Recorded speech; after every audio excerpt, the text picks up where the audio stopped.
Hello बच्चों, let's see this question says consider the following statement. Our statements are first statement है S block elements are found pure in nature. Second one is D block elements form colored ion, exhibit variable valence and paramagnetism. The third one is lanthanoids contain the element from cerium, इसके लिए atomic number 58 से lutetium तक, जिसका Z है आपका, यानी कि atomic number है 71. Actinoids contain the element from thorium to floration which is Z103. So choose the option with all the correct statement. Our options are first and second, third and fourth, second and third, and second, third, and fourth. So the key concept for this question is modern periodic table. Modern periodic table. तो आप यहाँ से बोल सकते हैं physical and chemical properties of element are the periodic function of their atomic number. ठीक है, तो ये एक अरेंजमेंट भी है जिसमें आप प्रॉपर्टीज की रिपीटेशन को देखते हैं ग्रुप्स में. तो अगर हम लोग फर्स्ट स्टेटमेंट की सबसे पहले बात करें यहाँ से, तो सबसे पहले फर्स्ट स्टेटमेंट को देख लेते हैं. ये बोल रहा है एस ब्लॉक एलिमेंट जो है जनरली प्योर स्टेट में पाए जाते हैं, found in pure in nature. तो जनरली कंबाइंड स्टेट में, क्योंकि एस ब्लॉक के जो एलिमेंट है वो ज्यादा रिएक्टिव होते हैं और ड्यू टू हाई रिएक्टिविटी ये लोग जो है फ्री स्टेट में नहीं पाए जाते. तो लिख लें S block elements can never found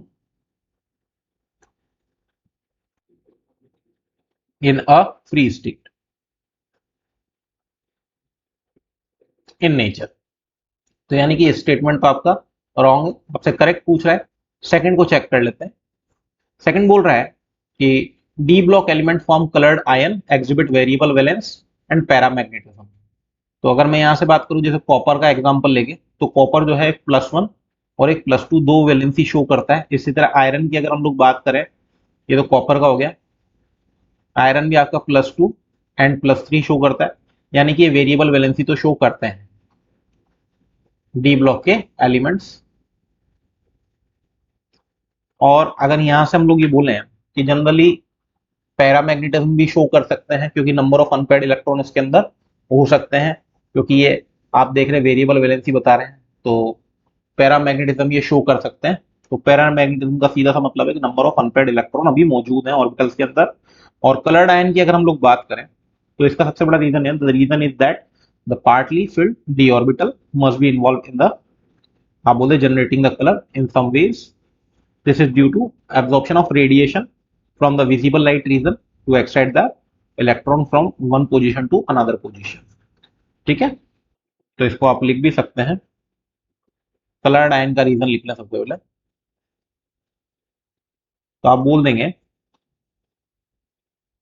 D orbital, the element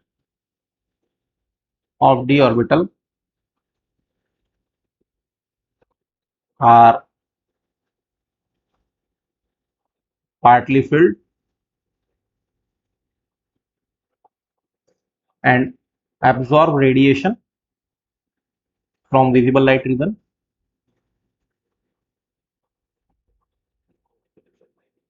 and absorption of radiation from visible light region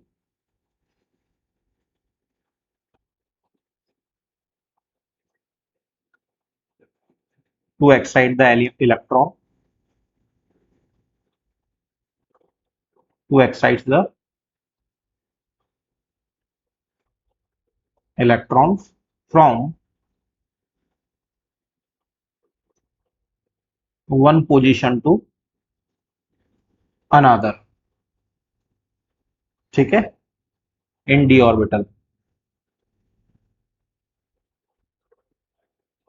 ठीक है, तो इसकी वजह से कलर्ड आयन देखते हैं, क्योंकि पार्टली फील्ड होता है, एब्जॉर्ब करते हैं रेडिएशन को फ्रॉम द, आप बोल दें यहाँ से विजिबल, यहाँ पे visible visible light region. Clear, तो इसलिए कलर्ड भी होते हैं, यानी कि ये स्टेटमेंट आपका सही है.